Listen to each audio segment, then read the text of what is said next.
मेरा नाम है अशोक। मेरा उम्र है 27 इयर्स और मैं जो हूँ बेंगलुरु के शहर में उबर ड्राइवर का काम करता हूँ। उस दिन रात को ये 12:30 हो रहा था। मैं अपने स्विफ्ट डिज़ायर में बेंगलुरु की खाली सड़कों पर आराम से चल रहा था। ठंडी हवा चल रही थी और रेडियो में जो है कन्नड़ा गाने बज रहे थे। मैं वो सुनते मज़े में आराम से जा रहा था। तभी 12:30 पर मुझे एक राइड आ जाता है एंड मैंने उसे तुरंत एक्सेप्ट कर लिया था। तब मुझे ये तो पता नहीं था कि वो जो राइड मैं एक्सेप्ट कर रहा हूँ वो मेरे वर्स्ट मतलब सबसे हॉरिफाइंग एक्सपीरियंसेस बनकर रह जाएगा। तो उसी के बारे में आज बात करते हैं। ये जो बुकिंग था एक महिला ने की थी और मेरे कार का जो लोकेशन था वहाँ से वो 10-15 मिनट की दूरी पर ही था। तो मैं उधर चलने के लिए अब शुरू कर देता हूँ। और जैसे ही मैं वहाँ पर पहुँचा मुझे बस आगे पीछे सभी जगह पर गाड़ियाँ ही नज़र आती है। वो सड़क पर कोई भी नहीं दिख रहा था। मैं एक दो तीन बार वो नंबर पर कॉल करने की कोशिश करता हूँ एंड वो नॉट रीचेबल आ रहा था। तो मैं क्या करता हूँ कि एक 2-3 मिनट तक वही लोकेशन पर वेट कर रहा था। तब जो है एक आदमी वहाँ पर आता है। उसका जो उम्र है वो 40 से 50 साल के बीच में कुछ होगा। वो लंबा, पतला और उसका जो चेहरा था उसमें साफ मतलब थकावट नज़र आ रही थी। बट उसकी आंखें बहुत अलर्ट थे। वो मेरे कार के पास आता है और शीशे पर ऐसे दो बार नॉक कर कर इसे नीचे करने के लिए इशारा करता है। मैं तुरंत वो शीशे को नीचे करता हूँ। तब वो मुझे बोलता है कि उबर ड्राइवर है ना? तो मैं बोलता हूँ हाँ, क्या आपने बुक किया था? वो बोलता है कि हाँ, मैंने ही बुक किया था। तब मैंने उसे कैजुअली ऐसे पूछा, नहीं ये जो बुकिंग में ना एक महिला का नाम आ रहा था इसीलिए पूछा सर, कोई दिक्कत नहीं है। वो पता नहीं क्यों एक अजीबोगरीब मतलब मुस्कुराहट के साथ बोलता है कि हाँ, मेरे बेटी ने की है। तो मुझे वो सुनकर थोड़ा बहुत अजीब लगा कि इसने ये बहुत बार ऐसे किया होगा, एक महिला के नाम से बुकिंग कर कर बाद में ये आकर बैठ जाता होगा। मैं यही सोचता हूँ। बट बाद में उसे नज़रअंदाज कर कर उसे बोलता हूँ कि हाँ सर, आइए बैठ जाइए। वो पीछे की तरफ आता है एंड एक चीज़ मैं आप लोगों से बताना चाहता हूँ। जब भी मैं कार में अकेला हूँ एंड मेरा पैसेंजर भी अकेला है, मैं यही प्रेफर करता हूँ कि वो जो पैसेंजर है इधर मेरे बाजू में आकर बैठे या पीछे अगर बैठ रहा है तो मेरे डायगनली आकर बैठे। बट मेरे पीछे अगर कोई आकर बैठ जाते हैं जस्ट मेरे पीछे ना, मुझे वो थोड़ा बहुत अनकंफर्टेबल लगता है हमेशा। वो क्या करता है लेफ्ट साइड से ही एंटर करता है पर खिसक खिसक कर मेरे पीछे आकर बैठ गया था। मैं ये सभी जाने देता हूँ और उसे पूछता हूँ कि सर आपका ओटीपी। उसने ओटीपी बताया और मैं जैसे ही गाड़ी को स्टार्ट कर कर आगे की तरफ जाने लगा तब वो मुझे रोकता है। मैं बोलता हूँ क्या हो गया सर? वो अपने फ़ोन दिखाकर मुझे ये कहता है कि ये जो डेस्टिनेशन है ना वो गलत है। मुझे वहाँ पर नहीं जाना है। मुझे दूसरा और एक लोकेशन है, वहाँ पर ले चलो। तब मैं मतलब थोड़ा सोच कर बोलता हूँ सर, पर मैंने तो ये लोकेशन देखकर ये राइड को एक्सेप्ट किया था। अब वहाँ पर कैसे चलूँ? तब वो मुझे वापस बोलता है कि मैं तुम्हें एक्स्ट्रा पे करूँगा। कितना चाहिए उतना बोल दो, उतना एक्स्ट्रा पे करूँगा। ये सुनकर मैं अब क्या ही बोल सकता हूँ।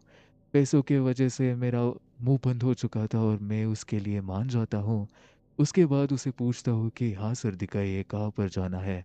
वो अपने फ़ोन में एक रूट दिखाता है और वो जो रूट था ना वो बैंगलोर आउटस्कर्ट से थोड़ी दूरी पर था। मैं उसे देखकर ऐसे कर कर बोलता हूँ कि हाँ सर, इतना दूर? और वो बोलता है जस्ट हाँ, वहीं पर जाना है मुझे। ठीक है सर, चलते हैं, कोई दिक्कत नहीं है। ये कहकर अब हम दोनों गाड़ी में बैठकर चलना शुरू कर देते हैं। हाँ, जैसे ही हम आगे की तरफ जा रहे थे कार में ना वो एक अजीबोगरीब वाली मतलब शांति हो रखी थी। और उसे मैं ख़त्म करने के लिए 2-3 बार ना वो आदमी के साथ एक कॉन्वर्सेशन करने की कोशिश करता हूँ। मैंने स्टार्टिंग में पूछा कि बैंगलोर में कितना ट्रैफ़िक है ना सर, मतलब क्या बताऊँ, इतना दिक्कत हो गया है चलाने में। तब वो मुझे बस एक रिप्लाई देता है कि हाँ। उसके बाद थोड़ी देर होने के बाद में फिर से और एक बात उससे पूछता हूँ कि आज वेदर थोड़ा अच्छा है ना सर?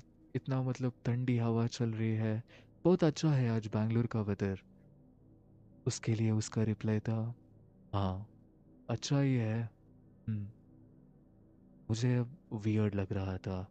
एंड बाद में मैं सोचता हूँ कि लास्ट और एक बार एक सवाल पूछ लेता हूँ। एटलीस्ट उसके लिए तो एक ओपन एंडेड क्वेश्चन है, उसके लिए तो कोई कुछ तो बोल देगा। मैं उनसे पूछता हूँ कि तो सर अब क्या काम करते हो? उसका कोई रिप्लाई ही नहीं आता है इस बार।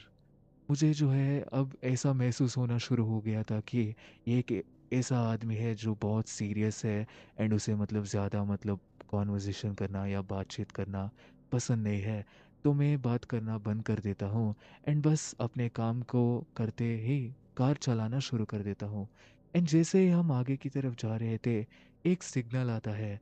एंड जब वो गाड़ी वहाँ पर रुकता है ना, मैं ऐसे मेरे सर को ऊपर कर कर पीछे की जो रियर मिरर है ना, वहाँ पर मैं देखने की कोशिश करता हूँ, तो मुझे क्या दिखता है कि वो जो आदमी था, वो रियर व्यू मिरर के थ्रू से डायरेक्टली मेरे को ही देख रहा था। एक सेकंड मुझे अजीब लग जाता है एंड मैं मेरे जो आंखें हैं ना, तुरंत इस तरफ कर कर नाटक करने लगता हूँ कि मैं कहीं और ही देख रहा था। उसके बाद मुझे अजीब लगना शुरू होता है कि तो मुझे ऐसा क्यों घूर रहा है। उसे भी मैं नज़रअंदाज कर देता हूँ एंड हम आगे की तरफ जा ही रहे थे। तब वो आदमी मेरे से बात करना शुरू कर देता है। उसका क्वेश्चंस इतना वियर्ड था कि मैं उसके लिए ठीक से जवाब भी नहीं दे पा रहा था। उसके ऊपर मुझे अजीब लगना शुरू हो गया था। उसका पहला क्वेश्चन ही ऐसा था कि तो कितने देर तक चला लेते हो? मतलब पूरे रात गाड़ी चलाते रहते हो या घर भी जाते हो? उसके लिए मैं आंसर करता हूँ कि नहीं सर, डिपेंड करता है। कई कभार मैं जल्दी ही घर चला जाता हूँ। आज थोड़ा देर तक काम करने की कोशिश कर रहा हूँ बस। उसके बाद वो मुझे कर कर बोलकर दूसरा क्वेश्चन पूछना शुरू कर देता है। उसने पूछा कि तो घर में कौन कौन है तुम्हारे? मैं उसके लिए बोलता हूँ सिर्फ मेरी बीवी एक है। तो वो हाँ बोलकर ऐसा एक क्वेश्चन पूछ देता है जो मुझे थोड़ा मतलब पता नहीं क्यों बहुत अनकंफर्टेबल कर दिया था एंड मुझे थोड़ा घबराहट महसूस होने लगा था। वो पूछता है कि सोचो कि आज तुम कहीं पे जाकर गुम हो गए तो तुम्हें ढूंढने के लिए कौन आएगी? तुम्हारी बीवी। ये सुनकर मुझे कैसे रिएक्ट करना था पता नहीं चल रहा था, तो मैं ऐसे ही मजाक में बोल देता हूँ। हाँ, अच्छी मजाक थी सर। उसके बाद मैं पूरी तरह से आगे देख रहा था एंड मैं बस आगे की तरफ कंसंट्रेट करके गाड़ी चला रहा था। एंड जितना हम बैंगलोर के आउटस्कर्ट्स को क्रॉस कर कर आगे की तरफ बढ़ रहे थे, रोड जो है उतना ही सुनसान होते जा रहा था। घर नहीं दिख रहा था, गाड़ियाँ कम हो चुकी थी एंड सड़क के जो स्ट्रीट लाइट्स थे ना, एक एक कर कर कम होने लगा था। एंड फाइनली हम एक ऐसे सड़क पर आ जाते हैं, वहाँ पर तो कोई स्ट्रीट लाइट्स ही नहीं था। बस मेरे गाड़ी के जो हेडलाइट्स थे ना, उसके मदद से मैं ये देख पा रहा था कि रोड पर क्या है। पूरा जो वो रोड था ना, दोनों तरफ से बस बड़े बड़े पेड़ से ढका हुआ था। ऐसा लग रहा था कि मैं कोई घने जंगल की एक सड़क पर चल रहा हूँ और पीछे की तरफ ये जो आदमी था अभी भी मेरे तरफ ही देख रहा था। मुझे ये फिर से जब मैं ऊपर की तरफ थोड़ा ऑब्जर्व करने की कोशिश करता हूँ, इस बार भी मुझे वही दिखता है कि वो मेरे तरफ ही देख रहा था। मुझे ये सभी चीज़ें अब थोड़ी बहुत मतलब वो गट फीलिंग कहते हैं ना, मुझे वो थोड़ा डर लगना महसूस हो गया था। मुझे ये महसूस हो रहा था कि कुछ तो गलत है। तो मैं क्या करता हूँ ना, मेरे जो पॉकेट्स है, मैं हमेशा मुझे एक ये हैबिट हो गया था कि जब भी मैं रात में गाड़ी वगैरह चलाता हूँ ना, मेरे सेफ्टी के लिए पर्सनली एक एक बार क्या होता है, कोई वियर्ड इंसान अंदर की तरफ आकर पैसा वगैरह मांगना शुरू कर देता है। तो मैं हमेशा क्या करता हूँ ना, एक छोटे से ब्लेड जो है वो मैं अपने पॉकेट में कैरी करता हूँ। वो जो मैंने क्या किया, अब जैसे ही मुझे वो थोड़ा वियर्ड लग रहा था, वो ब्लेड को मैंने अपने पॉकेट से निकाल कर मेरे सेंटर सीट के बीच पर लगा देता हूँ। और जब मैं आगे की तरफ जा ही रहा था, अब जो गूगल का मैप्स भी था ना, वो बार-बार रिकैलकुलेट कर रहे थे। एंड एक टाइम आकर ऐसा मुझे दिखता है कि वो जो रोड था ना, सीधे एक डेड एंड की तरफ जा रहा था। एंड मैं सोचता हूँ कि ये क्या रास्ता है? ये तो सीधा डेड एंड पर जा रहा है। एंड मेरे तो दोनों साइड में बस मतलब घने जंगल जैसे नज़र आ रहे हैं। ये आदमी किधर ही जा रहा है? ये मैं अपने दिमाग में सोच रहा था। एंड जैसे ही मैं वो रोड के डेड एंड के पास पहुंचता हूँ, तब वो जो आदमी है ना, वो पीछे से बोलता है, इधर गाड़ी रोक दो, यहीं पर मुझे उतरना है। मैंने उधर गाड़ी रोक दिया था। जब मैं ऐसे ही मतलब घूम कर देखता हूँ, पूरी रोड में ना कोई भी लाइट नहीं था। बस वो रोड एंड के पास ना एक ही एक स्ट्रीट लाइट थी। एंड बाकी पूरी जगह पर बड़े बड़े पेड़ पौधे, ऐसा लग रहा था कोई जंगल इलाके में मैं आ चुका हूँ। एंड मैं ऐसे कैजुअली उनसे पूछता हूँ कि सर, आप श्योर हो ना यही आपका लोकेशन है? मतलब आसपास कोई घर नहीं नज़र आ रहा है, कुछ नहीं है। आप इधर ही उतरना चाहते हो ना पक्का? वो एक अजीबो-गरीब आवाज़ में हँसकर बोलता है कि हाँ, यही तो जगह है। उसके बाद वो जैसे ही उतरने वाला था, उतरने से पहले वो मुझे पूछता है कि हाँ, मुझे ना मेरे बैग को निकालने के लिए मदद चाहिए। क्या तुम गाड़ी से 1 सेकंड नीचे उतर सकते हो? मैं जैसे ही ये सुनता हूँ ना, मैं पूरी तरह से मतलब डर जाता हूँ, क्योंकि मैंने स्टार्टिंग में ही नोटिस किया था कि इसके पास तो कोई बैग ही नहीं था। तब मैं ऐसे ही डायरेक्टली पूछ देता हूँ कि कौन-सा बैग सर? तब उसके चेहरे पर वो जो अजीबो-गरीब एक मुस्कान थी ना, वो पूरी तरह से उतर जाती है और वो कहता है कि ये जो मेरे पास बैग है, ये उतारने में ही मदद कर दो। मैं एक बार पीछे की तरफ देखता हूँ, ना कोई सीट पर बैग थी, ना उसके हाथ में या नीचे की तरफ। मैं अब थोड़ा बहुत सीरियस वॉइस में बोलता हूँ कि सर, एक काम कीजिए, पहले आप उतर जाइए, उसके बाद मैं नीचे उतर कर आपकी मदद करूँगा। जैसे ही मैं ये बोला, वो जस्ट एक डीप वॉइस में बोलता है, हाँ ठीक है, करो जल्दी। मैं अब थोड़ा बहुत अलर्ट हो चुका था। मुझे अब सेंस हो गया था कि इसका जो इरादा था ना, वो ठीक नहीं था। तो मैं क्या करता हूँ, मेरे सीट बेल्ट को निकाल कर जैसे ही मैं आगे की तरफ गाड़ी को बंद करने के लिए जा रहा था ना, तब पीछे से 2 हाथ मेरे गले के पास आते हैं। वो जो इंसान था, अब मुझे ज़ोर से चोक करने लगता है।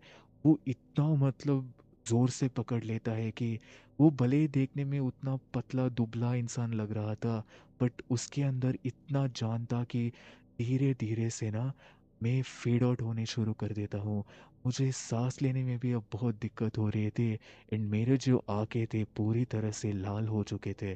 मैं उसे पीछे की तरफ से मारने की कोशिश करता हूँ, बट सीट होने के कारण से मैं कुछ नहीं कर पा रहा था। तब जैसे ही मैं अनकॉन्शियस होने की देरी पर था, तब मुझे सडनली रियलाइज़ होता है कि मैंने ना नीचे की तरफ एक ब्लेड को रख दिया था। एंड तुरंत मैं वो ब्लेड उठाकर उसके हाथों में ज़ोर-ज़ोर से दे मारता हूँ। जब मैं ज़ोर-ज़ोर से उसे मार रहा था, वो जो आदमी था, वो ज़ोर से चीखता है। एंड वो दर्द के वजह से ना उसके हाथों में से पूरा अब खून बह रहा था। एंड वो ज़ोर से चिल्लाकर आह! डोर से नीचे अब कूद गया था वो। एंड जैसे ही वो डोर से नीचे गिर गया, वो मुझे दिखता है। मुझे सांस लेने में अभी भी दिक्कत हो रहा था। मैं बिना कुछ सोचे गाड़ी को शुरू कर देता हूँ। एंड वहाँ से जितना जल्दी हो सकता है रिवर्स लेकर वहाँ से मैं ज़ोर से जस्ट एक्सलरेटर पर पैर रख के उधर से निकलता ही जाता हूँ। मैंने गाड़ी पर कहीं पर भी नहीं रोका, ना मैंने पीछे कहीं पर मुड़कर देखा। मैं तब तक गाड़ी चलाते ही रहा जब तक मुझे हाईवे ना नज़र आती है। एंड जैसे ही मैं हाईवे के पास जाता हूँ, तब जो है ना मुझे 2 सेकंड की राहत मिलती है। अब मैं थोड़ी बहुत साँस ले सकता था। और मुझे क्या हुआ आज मेरे साथ? ये सब मेरे दिमाग में आ रहा था। वो कौन था इंसान? उसके बाद मैं वापस अपने घर की तरफ जाना शुरू कर देता हूँ। एंड ये जो एक्सपीरियंस था ये इतना हॉरिफिक था कि ये मैं अपने फैमिली के साथ भी शेयर करना सही नहीं समझता। मैं जिस घर जाता हूँ, मेरे चेहरे पर एक तरह का डर और एक तरह का मतलब थकाहट थकावट मेरे चेहरे पर नज़र आ रहा था। मेरी बीवी मुझसे पूछती है कि क्या हो गया? इतना मतलब एक एक तरह दिख रहे हो, क्या हो गया तुम्हें? इतना उदास क्यों दिख रहे हो? क्या हो गया?